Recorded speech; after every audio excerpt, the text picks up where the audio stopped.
Welcome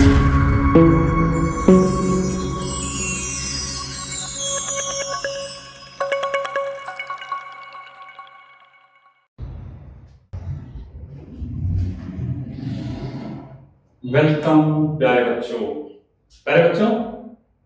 आज मैं part 2 बता रहा हूं।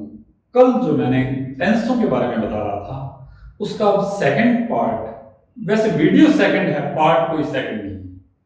देखो, एक बात मैं आपको बता दूं कि ये जो मैं आपको करा रहा हूं ये ट्रिक्स हैं, इनसे सहायता मिलती है।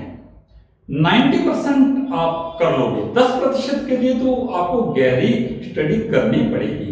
और वैसे भी आप जानते हैं कि ये जो वीडियो है ऑनलाइन स्टडी और क्लास की स्टडी का कोई मुकाबला नहीं है। क्लास के अंदर जो स्टडी होती है, आई कांटेक्ट से जो बच्चों को पढ़ाया जाता है, उसका कोई मुकाबला नहीं है। लेकिन फिर भी कोशिश करते हैं आपको ज्यादा से ज्यादा सिखाने की, ज्यादा से ज्यादा बताने की। इसी प्रकार अपना ये क्रम सीखने सिखाने का चलता रहेगा। हम सिखाते रहेंगे और क्लासें लग जाएंगी तब भी सिखाते रहेंगे। अरे बच्चों, आज आप देखें प्रेजेंट इंडेफिनिट टेंस। देखो, एक वाक्य, एक या दो वाक्य इसके जरूर आते हैं। इसमें देखो क्या होता है, मोस्टली ये होता है प्रेजेंट इंडेफिनिट टेंस जो है, नाम याद रखने की कोई जरूरत नहीं है। अपने को परीक्षा के हिसाब से मैं आपको तैयारी करा रहा हूं। इसके अंदर क्या आएगा, एक लाइन आएगी, उसके अंदर ब्लैंक आएगा, ब्लैंक आपको भरना होगा। तो वो कैसे भरेंगे, उसके अंदर क्या हिंट होगा। देखिए, इसके अंदर हिंट आमतौर पर मोस्टली होगा हैबिचुअल एक्शन का। ये शब्द जो मैंने लिख दिए हैं, ये एडवर्ब्स लिख दिए हैं। इन एडवर्ब्स को आप याद कर लेंगे तो आप परीक्षा में आसानी से कर लेंगे। देखें वाक्य में क्या दिया होगा, इसकी निशानी mostly always, often, sometimes, usually, generally, seldom, never, daily, etcetera, और एनी हैबिचुअल एक्शन। इसके साथ साथ ये भी दिया होगा ईच या एवरी, एवरी के साथ डे, मंथ इत्यादि कुछ भी हो सकता है। अर्थात देखिए, हैबिचुअल एक्शन कहते हैं उसे जो कार्य रेगुलर, नियमित रूप से हो, या कोई आदतन कार्य। आदतन कार्य कैसा भी हो सकता है, जैसे मैं प्रतिदिन शाम को खेल खेलता हूं, आदत है। मैं सुबह चाय पीता हूं, आदत है। और जो कार्य केवल आदत ही नहीं, वो कार्य जो रेगुलर, रोजाना हो, जैसे the sun rises in the east, बताने की जरूरत नहीं, सूर्य तो उदय होता ही है, रेगुलर होता है। इस प्रकार के ये वाक्य क्या आते हैं, प्रेजेंट इंडेफिनिट टेंस में आते हैं। और इनके अंदर क्या भरना होता है, वर्ब की फर्स्ट फॉर्म। देखिए इस प्रकार से, आई गो टू स्कूल डेली। अब मैं तुम्हें थोड़ा सा भरने का तरीका करता हूं। Sita go to school daily, they go to school daily. मैंने तीनों वाक्य एक जैसे इसलिए लिखे हैं ताकि तुम्हें इसमें डिफरेंस पता लग जाए, अंतर पता लग जाए। एक और लिखता हूं मैं, my sister go to school daily. ये सारे मैंने एक जैसे इसलिए लिखे हैं ताकि तुम्हें इनमें अंतर पता चल जाए। ये वाले अलग अलग हैं। देखिए इस टेंस के अंदर क्या है, वर्ब की फर्स्ट फॉर्म आती है। क्या आती है, वर्ब की फर्स्ट फॉर्म आती है V1। लेकिन थर्ड पर्सन एक वचन, सिंगुलर एक वचन, सब्जेक्ट या कर्ता होने पर वर्ब के साथ एस या ईएस लगता है। ये ध्यान रखना है। इसकी सबसे ज्यादा ध्यान रखने की जरूरत है। देखिए सबसे पहले देखें, इसमें बच्चे कई बार गलती कर जाते हैं। Person, first person, second person और थर्ड पर्सन। देखिए सबसे पहले अपने आप को फर्स्ट मानो। आई, वी, जो मैं खुद हूं, कहने वाला हूं, मैं फर्स्ट पर्सन हो गया। सुनने वाला सेकंड पर्सन, सुनने वाला तुम मेरी बात सुन रहे हो, सेकंड पर्सन हो गया। इसी प्रकार जिसकी बात करेंगे वो हो गया थर्ड, जिसकी बात करेंगे वो हो गया थर्ड और थर्ड पर्सन, ना मैं हूं ना तुम हो, थर्ड है। इस लिहाज से आप सोच लिया करो, अपने आप पता लग जाएगा कौन सा फर्स्ट पर्सन है, कौन सा सेकंड है, कौन सा थर्ड। आई भी फर्स्ट पर्सन आ गया, यू सेकंड। और जैसे ही, वह, मैं कहता हूं सीता इज प्लेइंग, बच्चे कंफ्यूज होते हैं फर्स्ट पर्सन है सेकंड है। तो देखो ना तो सीता मैं हूं ना आप हो, वो थर्ड है। कोई भी नाम थर्ड पर्सन होता है। तो इसी प्रकार दे आर प्लेइंग, वे खेल रहे हैं, वे खेल रहे हैं।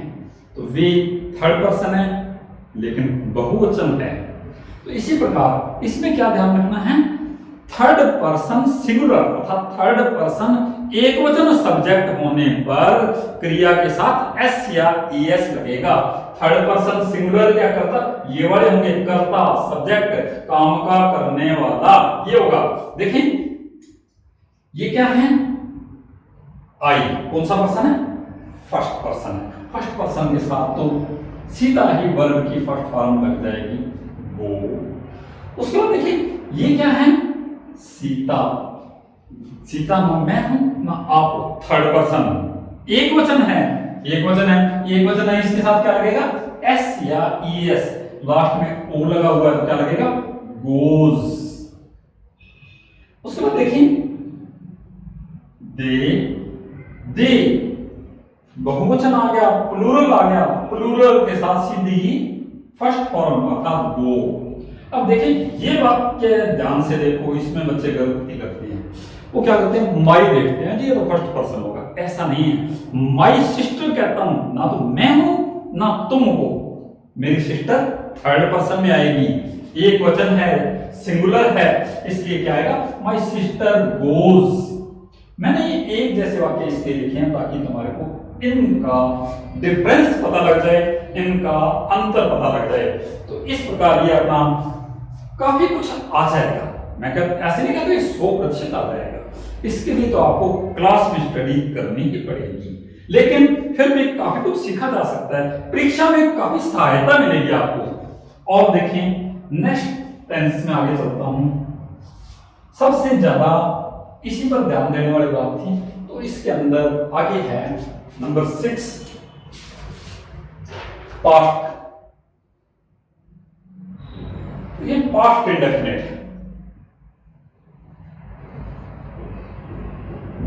पास्ट इंडेफिनिट में देखें ये क्या होता है, हैबिचुअल एक्शन एंड पास्ट। और निशानी क्या है, इसकी निशानी लिखी हुई क्या आएगी, जैसे लास्ट,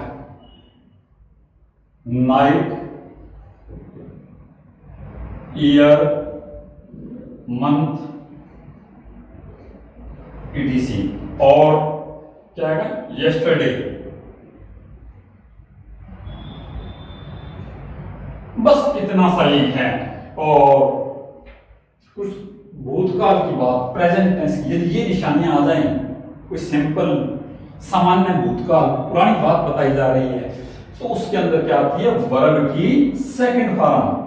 पर्सन का कोई चक्कर नहीं है इसमें, सीधी सेकंड फॉर्म। सेकंड फॉर्म का कोई पर्सन कोई भी हो, एक ही लगेगी, जैसे आई, जैसे गो टू जयपुर, यस्टरडे।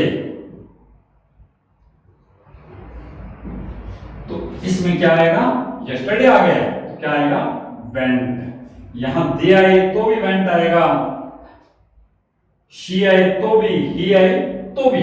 इस प्रकार आपका ये आसान सा टेंस, इतनी सी बात याद कर लो कि कई बार यस्टरडे नहीं दिया होता कि वैसे कोई भूतकाल को इंगित करने वाली, दिखाने वाली कोई घटना बता देते हैं, उसके अंदर भी वर्ब की सेकंड फॉर्म आती है। जैसे भारत ने 1947 में स्वतंत्रता प्राप्त की, इंडिया गॉट फ्रीडम 1947, इस प्रकार से। अब देखें ये नंबर 6, अब नंबर 7 देखें। वैसे तो इसका नाम की तो वैसे कोई जरूरत नहीं है, लेकिन इसको कहते हैं फ्यूचर, फ्यूचर इन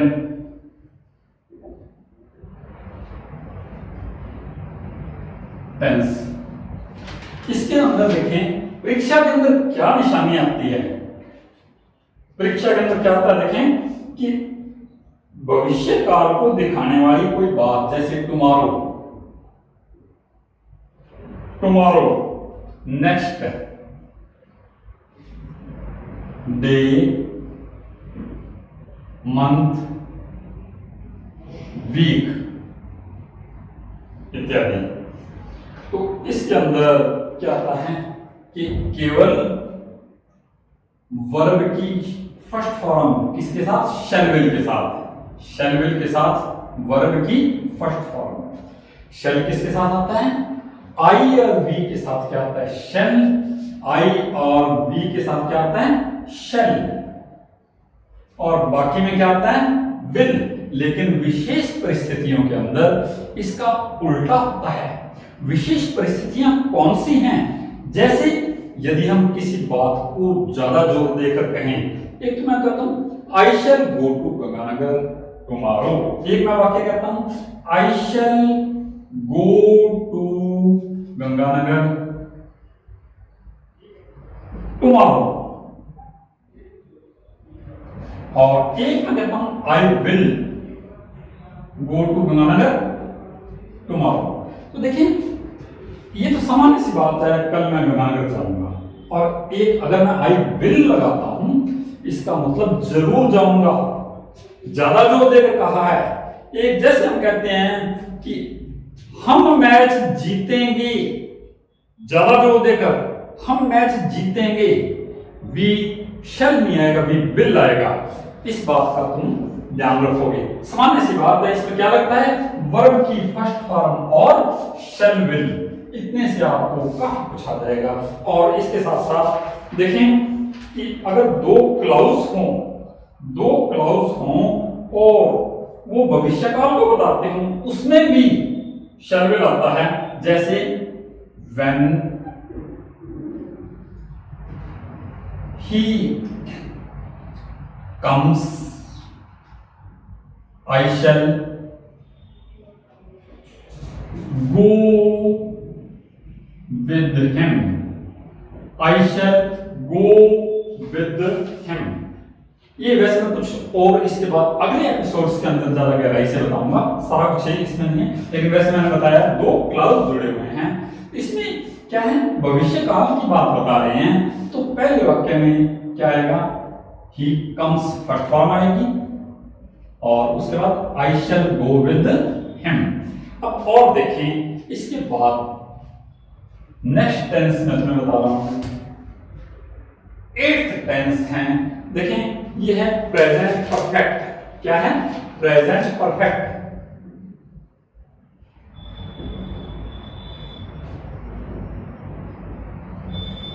देखिए प्रेजेंट परफेक्ट टेंस, इसमें देखें क्या क्या एडवर्ब्स याद करने हैं आपने। देखिए यदि वाक्य में already, just, up to now, just now,